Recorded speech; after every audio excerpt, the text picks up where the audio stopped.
Welcome friends, welcome to my channel and welcome to Next.js 13 video tutorial series. इस series में हम लोग बात करेंगे एटलीस्ट 50 प्लस वीडियोस आपको देखने को मिलेंगे। 5 वेब बेस्ड प्रोजेक्ट्स जिसमें बेसिक लेवल के प्रोजेक्ट्स होंगे and plus e commerce type के प्रोजेक्ट्स। मेरा जो मेन एम्फेसिस होगा वो प्रैक्टिकल थिंग्स में होगा इस पहले वीडियो को छोड़ के। और इसके अलावा हम जो फ्रंट एंड डिज़ाइन के लिए बात करेंगे, मैं इसमें आपको इंट्रोडक्शन दूंगा टेलविंड का और बूट स्ट्रैप को लेके हम फ्रंट एंड डिज़ाइन करेंगे। टेलविंड आपके लिए यहाँ पर एक प्लस पॉइंट होने जा रहा है जिसमें मैं आपको बेसिक से टेलविंड के स्ट्रक्चर को सिखाऊंगा। सोर्स कोड जितना भी होगा मेरे प्रोजेक्ट्स का उसका गिटहब लिंक्स में डिस्क्रिप्शन में प्रोवाइड करूंगा। और इसके अलावा फॉर एग्जांपल आप रिएक्ट पर जब एपीआईज बनाते हो तो एपीआईज आपके ऊपर किसके ऊपर डिपेंड होती है, नोड के सर्वर में। लेकिन नेक्स्ट जेएस के अंदर आप खुद अपना एक सर्वर बना सकते हो, तो वहां पर अपनी रेस्टफुल एपीआईज बना सकते हो। तो ये भी एक नेक्स्ट जेएस का मेन फीचर होगा जिस पर हम बात करेंगे। Okay guys, let's understand what is next JS. Okay, इससे पहले हम रिएक्ट जेएस के ऊपर भी बात कर लेते हैं। जस्ट एक ब्रीफ इंट्रोडक्शन दूंगा मैं आपका कि react JS is a JavaScript library for building user interfaces. Okay, what do you mean bye library? आपने जे क्वेरी डेफिनेटली यूज़ करी होगी अपने प्रोजेक्ट्स में। तो जे क्वेरी क्या है, आप उसको एचटीएमएल के पेज में इंक्लूड करते हो और वो कहाँ रन होती है? डेफिनेटली वो ब्राउज़र पर रन होती है, यानी कि वो ब्राउज़र बेस्ड है, वो क्लाइंट बेस्ड एक लाइब्रेरी है। Same with react JS. React JS भी क्या है, एक एडवांस वर्जन है जावास्क्रिप्ट का, और उस को हम कहाँ रन करते हैं? ब्राउज़र में ही रन करते हैं। लेकिन जब हम नेक्स्ट जेएस की बात करते हैं तो हम नेक्स्ट जेएस को एक लाइब्रेरी नहीं बोल सकते, क्योंकि लाइब्रेरी एक छोटा टर्म है। Next JS is actually a framework for the web, right? तो what you mean by framework? हम फ्रेमवर्क की बात कर रहे हैं तो इसका मतलब हम एक बहुत ही बिग टर्म की बात कर रहे हैं, यानी कि आप समझ लो एक बहुत बड़ा अम्ब्रेला जिसके अंदर सारी चीज़ें हम इंक्लूड कर रहे हैं। यानी कि जो भी कंपनी अगर एक फ्रेमवर्क बना रही है तो उसकी कोशिश रहेगी कि वो हर टाइप की लाइब्रेरी को उसके अंदर इंस्टॉल्ड करके आपको पहले से ही प्रोवाइड करे। यानी कि कोई भी ऐसा फ्रेमवर्क जिस पर हम काम करते हैं तो उस पर पहले से बहुत सारी चीज़ें बिल्ट होती हैं, बहुत सारी सिक्योरिटीज़ बिल्ट होती हैं, बहुत सारी लाइब्रेरीज आपको वहीं पर मिल जाती है। आपको अलग से कोई थर्ड पार्टी एप्लीकेशन या मॉड्यूल्स इंस्टॉल करने की ज़रूरत नहीं होगी। यही बहुत बड़ा फीचर है नेक्स्ट जेएस का कि वो एज ए फ्रेमवर्क आपके पर्टिकुलर सर्वर पर इंस्टॉल्ड होता है। तो what you mean by framework, मैं एक छोटे से डायग्राम से समझाने की कोशिश करता हूँ, राइट? फ्रेमवर्क अपने आप में एक बहुत बड़ा इकोसिस्टम है जिसके अंदर बहुत सारी लाइब्रेरीज होती हैं। आप ये समझ लो इस फ्रेमवर्क के अंदर जे क्वेरी भी है, इस फ्रेमवर्क के अंदर रिएक्ट भी है, वनीला जावास्क्रिप्ट भी है, बैकबोन जेएस भी है, डिफरेंट डिफरेंट टाइप की लाइब्रेरीज हैं। और अब उस फ्रेमवर्क की हेल्प से अगर आप कोई एप्लीकेशन डिज़ाइन कर रहे हो, राइट, तो आप ये सोचो कि जितनी भी रिलेटेड लाइब्रेरीज है वो तो आपको सब कुछ यहीं पर मिल जाएगी, आपको कहीं थर्ड पार्टी में जाने की जरूरत ही नहीं है। यही सबसे बड़ा हमारा फ्रेमवर्क का फायदा है। तो that's why what is Next.js? Next.js is a framework for the web. Framework can be considered as a collection of libraries, just I explained, like jQuery, React, Backbone and etc. to implement a particular application logic, right? You may also consider Next.js as a top of layer, यानी कि आप ये समझ लो कि एक बहुत बड़ी layer है, एक बहुत बड़ा बॉक्स है और उसके अंदर आप React.js को इंस्टॉल कर दो। यानी कि React.js के टॉप में कौन है? आपका नेक्स्ट जेएस। फ्रेमवर्क बड़ा टर्म है, लाइब्रेरी एक छोटा टर्म है। You may also consider next JS as a top layer on react JS with more functionality features that react does not provide, right? तो नो डाउट कि next JS हमें बहुत सारे एडवांटेजेस, बहुत सारे फीचर्स प्रोवाइड करेगा जो हमें रिएक्ट में देखने को नहीं मिलेंगे। और इसमें भी कोई डाउट नहीं है, कहीं ना कहीं रिएक्ट जेएस में कोई ना कोई शॉर्टकमिंग्स, कोई प्रॉब्लम्स थी जिस वजह से नेक्स्ट जेएस को इंट्रोड्यूस किया गया। ओके, अगर इसकी ऑफिशियल वेबसाइट की बात करें तो उसमें भी देखो साफ साफ लिखा हुआ है the react framework for the web. ये नेक्स्ट जेएस की ऑफिशियल वेबसाइट है, आप गूगल में टाइप करोगे आपको मिल जाएगा। और इसमें ये बोल भी रहे हैं Next.js enables you to create full stack web application by extending the latest React features and integrating powerful Rust-based JavaScript tooling for the fastest builds।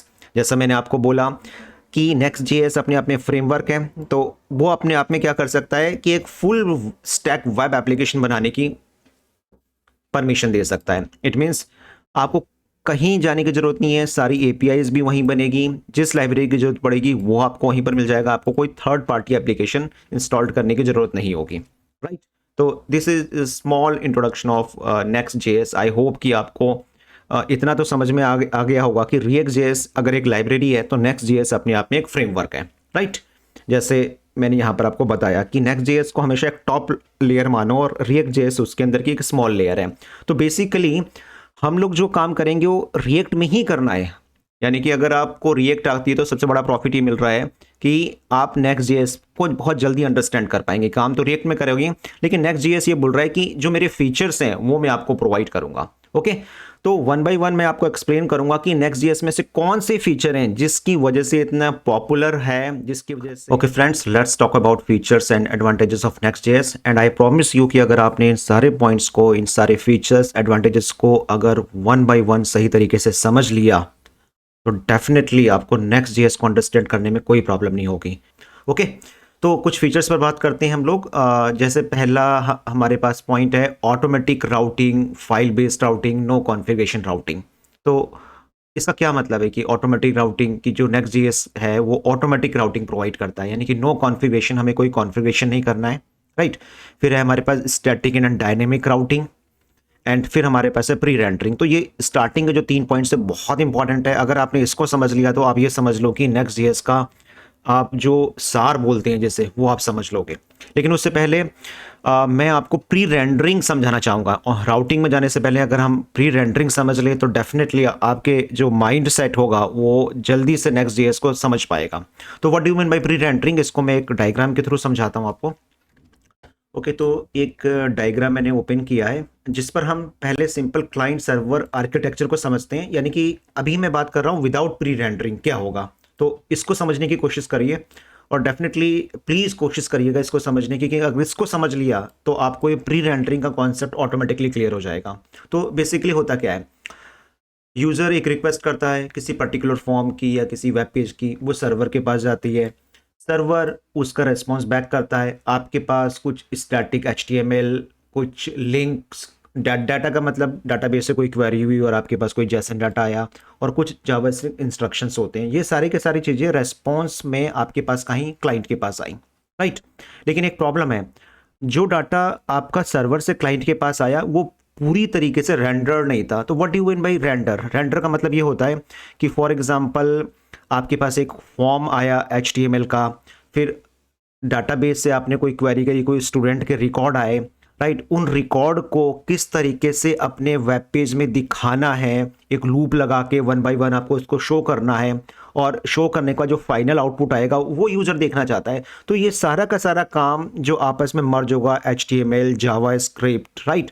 तो ये काम अब दो है कि ये काम क्या सर्वर करेगा या ये काम कोई क्लाइंट करेगा। तो अगर हम बात करते हैं विदाउट प्री रेंडरिंग, तो विदाउट प्री रेंडरिंग में क्या होगा, सर्वर सिर्फ अपना काम करके भेज देगा कि भाई ये लो स्टैटिक HTML, ये डाटा है, ये जावास्क्रिप्ट है, लेकिन उसको प्रॉपरली रेंडर करने का काम कौन करेगा, क्लाइंट करेगा। क्लाइंट कौन हो सकता है, डेफिनेटली क्लाइंट ब्राउजर है, लेकिन ब्राउजर में भी आपने कौन सी एप्लीकेशन इंस्टॉल करी है, क्या हम बात कर रहे हैं रिएक्ट की, व्यू की, एंगुलर की, कोई भी हो सकता है। तो बेसिकली जब आपके पास डाटा आया तो आपका क्लाइंट बिजी होगा, यानी कि आपका क्लाइंट इंगेज होगा, वो कहीं ना कहीं इस डाटा को HTML के साथ एक प्रॉपरली जावास्क्रिप्ट की हेल्प से वो उसको रेंडर करने पर, तो उतनी देर में जब तक वो बिजी है तो हो सकता है कि आपको एक ब्लैंक पेज दिखे, क्योंकि क्लाइंट रेंडर कर रहा है। तो आपको एक ब्लैंक पेज दिखता है, लोडिंग पेज दिख सकता है।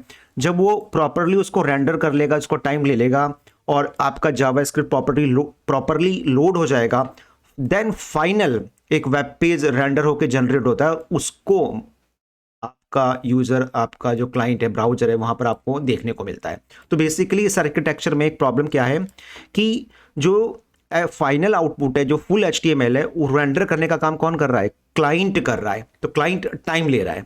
तो हम यहां पर बात कर रहे हैं, इसको आप ये कह सकते हो पोस्ट रेंडरिंग, यानी कि सब कुछ बाद में रेंडर हुआ, क्लाइंट के ऊपर बोझ आ गया, राइट। अब सिर्फ इतना समझ लो कि जो ये रेंडरिंग का काम है, यानी कि जो रिएक्ट कर रहा है, व्यू कर रहा है, यानी कि जो क्लाइंट साइड या कि ब्राउजर को करना पड़ रहा है, ब्राउजर बेस्ड एप्लीकेशंस को करना पड़ रहा है, क्या ये सारा काम अगर सर्वर करके दे दे और क्लाइंट को ये काम ना करना पड़े, क्लाइंट को एक फुल HTML पेज मिल जाए, उसको सिर्फ इसको लोड करना पड़े, तो आप सोचो क्लाइंट साइड की स्पीड कितनी ज़्यादा हो जाएगी। ओके, तो प्री रेंडरिंग के एग्जाम्पल को, इसी डायग्राम को मैं आगे बढ़ाता हूँ एंड देन दोबारा से इस बात को समझते हैं। यूजर ने ब्राउजर को रिक्वेस्ट करी, सर्वर के पास गई। अब यहां पर है सारा खेल प्री रेंडरिंग को समझने का, राइट।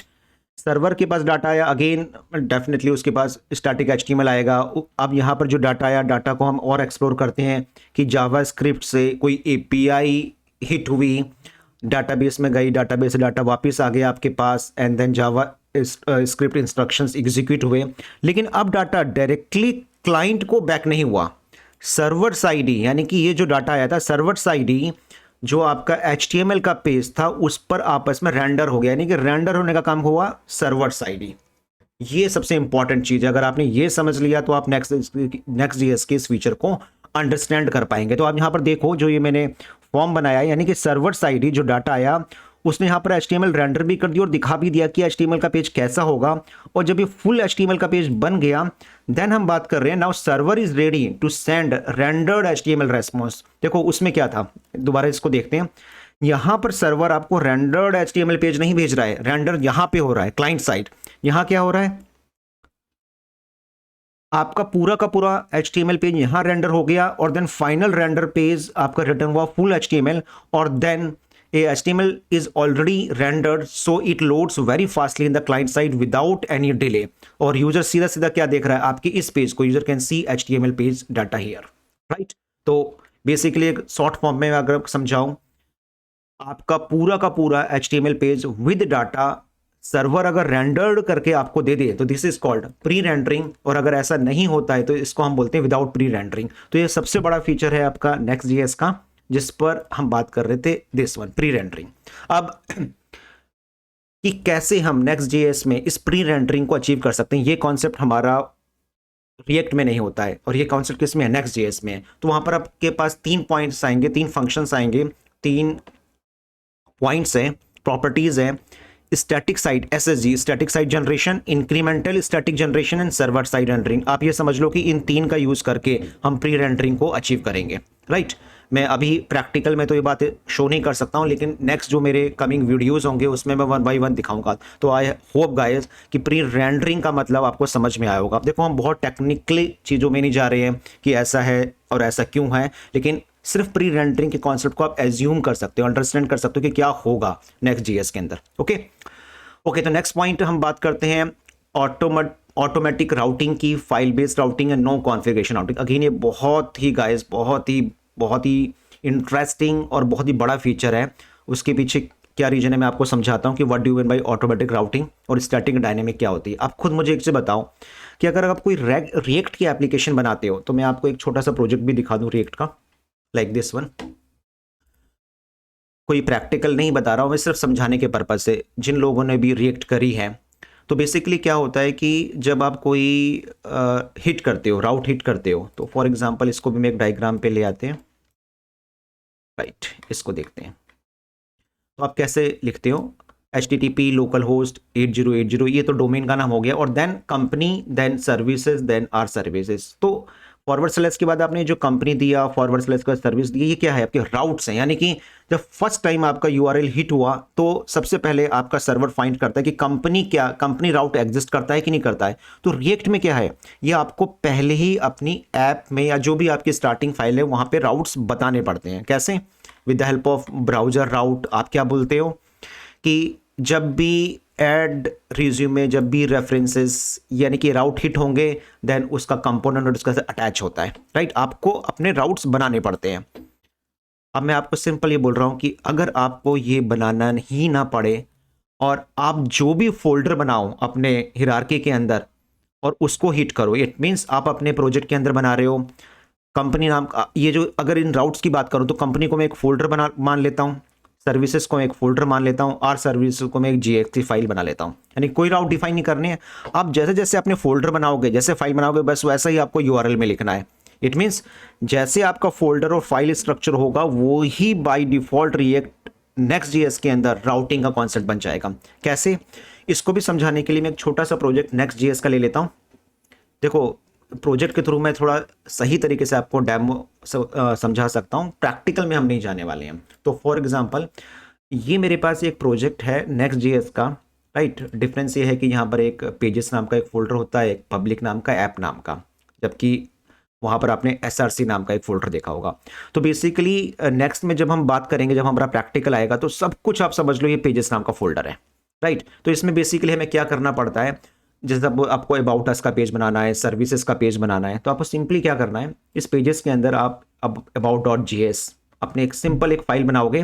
तो अब जब आप इसको हिट करोगे, तो ये मेरा एक प्रोजेक्ट है नेक्स्ट.js का। तो देखो मैं क्या कर रहा हूं, मैंने कोई राउट तो नहीं बनाया, मैं सिंपल यहां पर अबाउट लिख रहा हूं।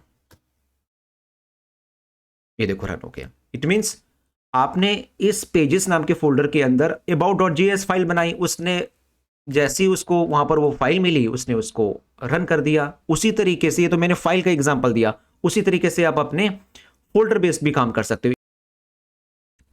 सपोज कोर्सेस, अलग कर देता हूं मैं इसको, कोर्सेस तो ऑलरेडी बना हुआ है, सर्विसेज, राइट। इस सर्विसेज के अंदर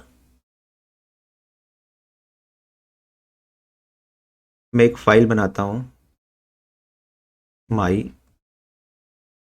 सर्विस डॉट जी, यहाँ पर एक कंपोनेंट बना लेते हैं RCF, ठीक है, यहाँ पर माई सर्विसेज। अब देखो पहले पेजेस के अंदर एक सर्विसेज नाम का फोल्डर है और उसके अंदर आपकी माई सर्विसेज डॉट JS है। तो अब मुझे अगर इसको कॉल करना है तो मुझे कोई अपना वैसे राउटर बनाने की जरूरत नहीं, मुझे सिंपल ब्राउजर पर जाना है, सर्विसेज, क्या बनाया था, services and my services, and my services. आप देखो माई सर्विसेज आ गया। तो है ना मजेदार बात कि कोई राउट डिफाइन नहीं करने हैं, जैसे जैसे आप फोल्डर बनाओगे वैसे वैसे डिफाइन हो जाएगा। ओके, तो ये इस this is called static routing, यानी कि मैं फोल्डर बना रहा हूं एंड देन मैं फाइल्स बना रहा हूं। अच्छा, अगर मैं आपसे कुछ ऐसे बात करूं कि मेरे पास कोई, आपने देखा होगा ई कॉमर्स की साइट में मेरे पास ये प्रोडक्ट है और उसके बाद मैं लिखता हूँ 45, तो एक प्रोडक्ट तो बहुत सारे हो सकते हैं, उसकी एक आईडी होती है, तो this is called dynamic routing, right. React में भी आपने देखा होगा, आप स्लग लगाते हो, तो आप ये कैसे डिफाइन करोगे। तो देखो इसको डिफाइन करने का तरीका क्या है कि रिएक्ट हमें जो प्रोवाइड कर रहा है, आप यहां पर गए कोर्स के अंदर, ओके, और कोर्स के अंदर जाके हमने एक प्रोडक्ट नाम का, अब इस प्रोडक्ट में ध्यान से देखोगे मैंने स्क्वायर ब्रैकेट लगा रखे हैं, राइट, और उसके अंदर फिर देन मैंने course.js फाइल यहां पर लिखी हुई है। तो अगर मैं किसी फाइल को यहां पर भी आप देखोगे ब्रैकेट में ले लेता हूं और उसके अंदर जस्ट लाइक एक नाम लिख देता हूं, this is called dynamic routing, यानी कि अब इस चीज को मैं कैसे भी रिप्लेस कर सकता हूं, किसी भी तरीके से मैं रिप्लेस कर सकता हूं। तो फॉर एग्जांपल ये सर्विसेज में ब्रैकेट डॉट JS लगाया है, राइट, और यहां पर मैं कुछ प्रिंट करवा रहा हूं और ये पेजेस के अंदर बनी हुई है। तो अब क्या हो सका कि अगर मैं यहां पर जाके, ये पेजेस के अंदर ही है, एक बार चेक कर लेते हैं, हाँ, अब यहां पर जाके मैं कुछ भी लिखता हूं 56, ये देखो आ गया 96, 90, ये देखो यहां पर आ गया। उसी तरीके से एक हियरार्की और लेते हैं, कोर्सेज के अंदर मैंने, अब ये मैंने ब्रैकेट लगाया था फाइल पर, ये मैंने लगाया है फोल्डर पर, तो ये भी पॉसिबल, मैंने लिया कोर्सेज के अंदर 90 और देन इसके अंदर हम क्या ले रहे हैं, आपका कोर्स, ये देखो 89। तो इसका मतलब तो फोल्डर को भी मैं डायनेमिक राउट की तरह यूज कर सकता हूं, फाइल को भी डायनेमिक राउट की तरह यूज कर सकता हूं, तो स्क्वायर ब्रैकेट के रूल्स है। तो देखो बेसिकली क्या है कि ये मेरे नेक्स्ट वीडियोस पर हम कवर करेंगे प्रैक्टिकल।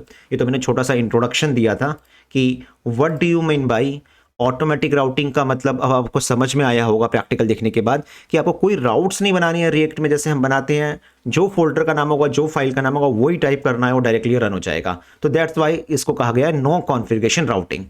स्टैटिक का मतलब, अगर आपके पास कोई स्लग बेस्ड या आईडी बेस्ड कॉन्सेप्ट नहीं है, हम स्टैटिक बोल रहे हैं, यानी कि एक फोल्डर के अंदर दूसरा folder then file. Dynamic routing अभी मैंने आपको बताया कि एक स्क्वायर ब्रैकेट बना के, आप उस एग्जांपल को जो मैंने समझाया था, that is called dynamic routing. Pre rendering concept मैंने आपको बता ही दिया है, राइट। इन सारी चीज़ों के बारे में हम बाद में बात करेंगे।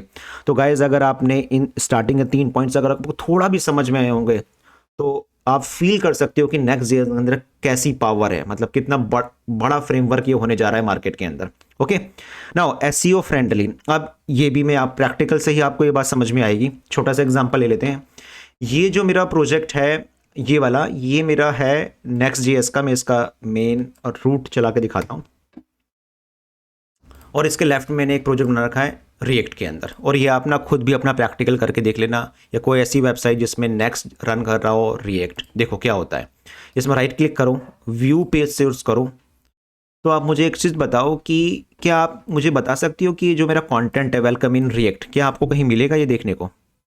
अगर बॉडी के अंदर तुम देखो तो सिर्फ मुझे यहाँ पर div id रूट और div मिल रहा है, मुझे तो ये देखने को ही नहीं मिल रहा है कि वेलकम इन रिएक्ट क्या है। क्यों? क्योंकि आपकी ये चीज़ है क्लाइंट बेस्ड ये चीज़ क्या हुई, आपकी प्रोसेस हुई।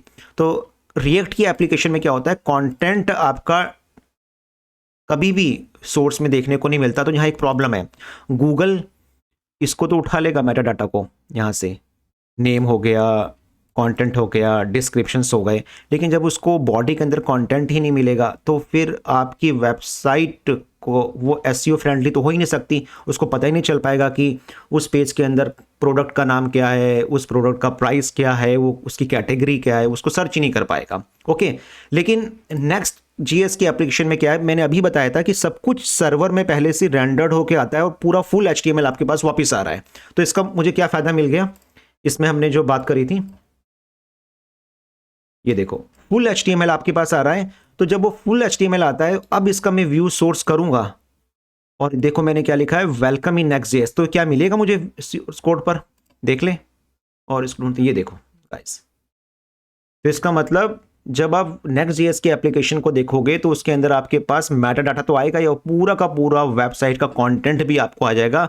और उस केस की वजह से गूगल उसको क्या कर सकता है, सर्च कर सकता है, और इससे आपकी साइट रैंक हो सकती है। तो ये प्रॉब्लम्स थी रिएक्ट के साथ, ये कुछ प्रॉब्लम्स थी रिएक्ट के साथ, जिसकी वजह से इस वाले फ्रेमवर्क को, मैंने कहा था ना यहाँ पर आपको कि कुछ ना कुछ रिएक्ट के साथ प्रॉब्लम्स है, कुछ ना कुछ शॉर्टकमिंग्स हैं, जिसकी वजह से नेक्स्ट जेएस फ्रेमवर्क लाया गया, एक ऐसा बड़ा फ्रेमवर्क जहां पर इन प्रॉब्लम्स को दूर किया गया। अब एसईओ फ्रेंडली इसलिए क्योंकि मेरा पूरा कंटेंट मेरे पास आ रहा है। Okay, now I hope guys आपको एसईओ फ्रेंडली का फर्क भी समझ में आ गया होगा। बिल्ट इन ऑप्टिमाइजेशन, देखो इसका क्या मतलब है, बिल्ट इन ऑप्टिमाइजेशन का मतलब यहाँ पर कुछ ऐसे टैग्स दिए गए, ऐसे फीचर दिए गए हैं जिससे आपका पूरा ऑप्टिमाइजेशन यूज़ किया जा सकता है। कैसे, इसको भी मैं समझाता हूँ आपको एक डायग्राम के थ्रू, पूरी कोशिश होगी मेरी। देखो अगर गाइज आपने रिएक्ट के अंदर कोड स्प्लिटिंग सुना है तो शायद आपको ये बात समझ में आ जाएगी कि what do you mean by optimization. देखो एक ऑप्टिमाइजेशन, देखो मैंने आपको बताया कि अगर आपकी सारी चीज़ें रेंडर्ड सर्वर साइड हो गई है तो आपका पेज कितना ज़्यादा तेज़ी से लोड होगा। तो डेफिनेटली ऑप्टिमाइज है, कहीं ना कहीं परफॉर्मेंस आपकी बढ़ा रहा है। उसी तरीके से होता क्या है, एक छोटा सा एग्जांपल हम ये ले लेते हैं। देखो अगर आप रिएक्ट में कोई भी एप्लीकेशन बनाते हो और इस टॉपिक को पढ़ने की कोशिश करना है स्प्लिटिंग, तो आपको ज़्यादा समझ में आ जाएगा। आपने एक कंपोनेंट बनाया अबाउट अस का, आपने एक कंपोनेंट बनाया सर्विसेज का, अबाउट अस का, सर्विसेज का, कॉन्टैक्ट अस का, मोटिव का। ओके, तो आप जब सपोज अबाउट अस के राउट को हिट करते हो ब्राउज़र के अंदर, तो हो बेसिकली जो रिएक्ट क्या करता है, जब आपकी बिल्ड वगैरह बनती है तो जितनी भी कंपोनेंट्स होती हैं, जितनी भी आप कंपोनेंट्स देख रहे हैं, इन सब को पैक कर देगा एक बंडल डॉट जीएस के अंदर। इसका मतलब हुआ कि अगर आपने अबाउट अस को हिट किया तो एक बंडल फाइल के अंदर सर्विसेज भी मिल जाएगा, कॉन्टैक्ट्स भी मिल जाएगा, मोटिव भी मिलेगा। तो प्रॉब्लम हमारे पास क्या है यहाँ पर, प्रॉब्लम क्या है कि अगर अबाउट अस का कंपोनेंट लोड हुआ तो यार मुझे तो सर्विसेज की, कॉन्टैक्ट अस की और मोटिव की तो ज़रूरत ही नहीं थी, तो मुझे सिर्फ यही दिखाओ ना अबाउट अस का। तो इसका मतलब बंडल डॉट जेएस के अंदर जो आपका जो साइज़ है, जो आपकी ऑप्टिमाइजेशन है, डेफिनेटली उसको मुझे क्या करना है, ऑप्टिमाइजेशन इंक्रीज़ करनी है और साइज़ कम करना है। तो इसको हम रिएक्ट में यूज़, अगर मुझे इसको अचीव करना है तो किसकी हेल्प से करूँगा, कोड स्प्लिटिंग, राइट। एक टॉपिक होता है और कुछ फंक्शंस होते हैं जिनकी हेल्प से मैं करूँगा। कोड स्प्लिटिंग में क्या होगा कि उस केस पर जब मैं सर्विसेज को हिट करूँगा तो जो बंडल डॉट जीएस के अंदर ओनली सर्विसेज कंपोनेंट, उससे रिलेटेड जो कोड होगा, जो स्क्रिप्टिंग होगी वही आएगी। उस केस में कॉन्टैक्ट अस, मोटिव और अबाउट अस आपका लोड नहीं होगा। This is called code splitting. और अब खुद सोचो कि जिस चीज़ की मुझे ज़रूरत है सिर्फ वही तो मिल रहा है, अननेसेसरी कोड नहीं मिल रहा है, राइट। तो उस केस के अंदर क्या हुआ, जो आपका ऑप्टिमाइजेशन हो गया डेफिनेटली हाई लेवल पर हो गया। तो code splitting by default next के अंदर डिफॉल्ट आपको मिलता है। तो this is called built in optimization. इसी तरीके से इमेजेस एक टैग होता है, लिंक एक टैग होता है जिससे इमेजेस, यहाँ पर क्या है कि कोई भी इमेज अगर आप यूज़ करते हो नेक्स्ट.js के अंदर इमेज टैग की हेल्प से, तो उसका ऑटोमेटिकली उसको कंप्रेस करके देता है। इतना कंप्रेस कर देगा कि जिससे आपकी जो लोडिंग होगी, परफॉर्मेंस होगी, फास्ट हो जाएगी। ये भी मैं आपको प्रैक्टिकल में ही दिखाऊंगा, राइट। तो इसमें देखो एक लाइन का मतलब यहाँ पर है ऑटोमेटिक कोड स्प्लिटिंग और बिल्ट इन ऑप्टिमाइजेशन, मतलब एक ही है। अगर आपने ऑटोमेटिकली कोड स्प्लिटिंग को समझ लिया तो वो भी कहीं ना कहीं ऑप्टिमाइजेशन को ही इंडिकेट कर रहा है। ओके, तो नेक्स्ट.js के अंदर automatic code splitting by default, यानी कि जिस कंपोनेंट की नीड है, जिस स्क्रिप्टिंग की नीड है, जितना डाटा नेसेसरी है उसी को लोड करो, अननेसेसरी डाटा को लोड मत करो, राइट। कंपोनेंट स्पेसिफिक स्टाइल, देखो इसका क्या मतलब है, मैं आपको इसी प्रोजेक्ट में दिखा देता हूं। अगर आपके पास एक कंपोनेंट है, पेजेस के अंदर हम जाते हैं, ऐप के अंदर जाते हैं, तो आप देखो मेरे पास एक पेज.js है और इसी कंपोनेंट के साथ है page.module.css, इसकी css फाइल भी इसी के साथ है। और अगर मेरे पास यहाँ पर इस स्क्रिप्टिंग के अंदर मुझे कोई स्टाइल शीट लिखनी है तो वो भी पॉसिबल है, वो भी मैं CSS की हेल्प से कर सकता हूँ। तो इसका मतलब ये हो गया कि कंपोनेंट स्पेसिफिक स्टाइल, यानी कि जो कंपोनेंट आप बना रहे हो उसी से रिलेटेड CSS को वहां पर आप डिफाइन कर सकते हो। ओके, प्रैक्टिकल में इसको हम और एक्सप्लोर करेंगे। फास्ट रिफ्रेश रीलोड, देखो इसका सिर्फ इतना मतलब है, और इसकी जो मेन वेबसाइट है वहां पर भी ये बात कही गई है। अगर आप इसकी मेन वेबसाइट को हम दिखा दें, वो क्या बोलती है, नेक्स्ट 13 का ही फीचर है। ये देखो, जब आप अपने कोड को अपडेट करते हो, उसमें कोई भी अपडेशन डिटेक्ट होता है, तो आप ये समझ लो 700x फास्टर आपका रीलोड हो जाती है आपकी वेबसाइट। यानी कि रिएक्ट में भी ऐसा होता है, लेकिन शायद उतनी तेज़ी से वो लोड नहीं होती है, उतनी तेज़ी से वो रन नहीं होती है जितना आपका नेक्स्ट.js में करेगा। रीलोड का मतलब आपने सेव किया, डिटेक्ट हुआ चेंज, और उसी टाइप से आपका सर्वर रीस्टार्ट हो गया, उसने उस चेंज को वहाँ पर शो करवा दिया। और ये खुद बोल रहे हैं it is up to 700x faster because of turbo pack, right. Turbo pack में भी बात करेंगे।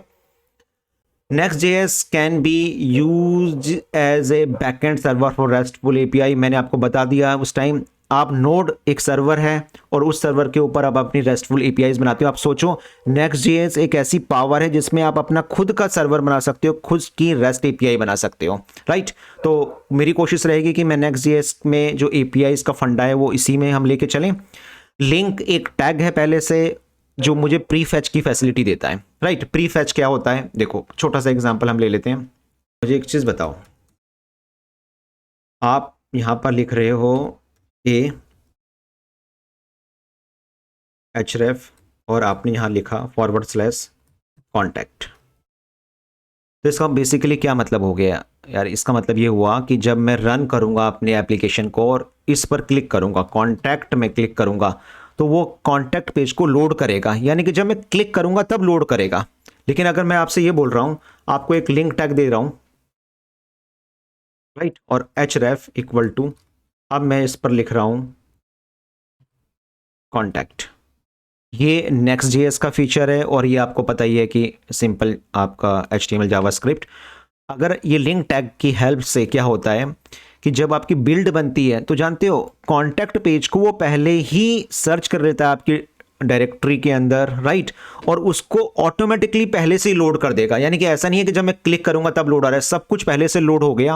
और अब खुद सोचो, जब कोई चीज़ पहले से ही मेमोरी में लोड हो गई, उस पर क्लिक करोगे तो वो कितना फास्ट होने जा रहा है। तो this is pre fetch. Pre fetch का मतलब पहले से ही मेरे पास वो पर्टिकुलर कॉन्टैक्ट अस पेज आ चुका है। डाटा फैचिंग का मतलब APIs को कॉल करने के डिफरेंट तरीके, इसके में भी हम बात करेंगे। ऑटोमेटिक कोड स्प्लिटिंग पर मैंने बात कर ही ली है। No need to use third party libraries like react, router, DOM. अब इसका क्या मतलब है, जैसे मैंने बताया था कि Next.js अपने आप में क्या है, एक फ्रेमवर्क है। फ्रेमवर्क के अंदर मुझे सारी लाइब्रेरीज मिल रही हैं और इस वजह से मुझे कहीं थर्ड पार्टी में जाने की जरूरत नहीं पड़ती, सब कुछ ये फ्रेमवर्क मुझे प्रोवाइड करता है। ओके, रिएक्ट की बात करें, सपोज मुझे वहां पर राउटर के लिए क्या करना पड़ेगा, रिएक्ट राउटर डॉम के लिए एक npm एक पैकेज इंस्टॉल करना पड़ेगा, राइट।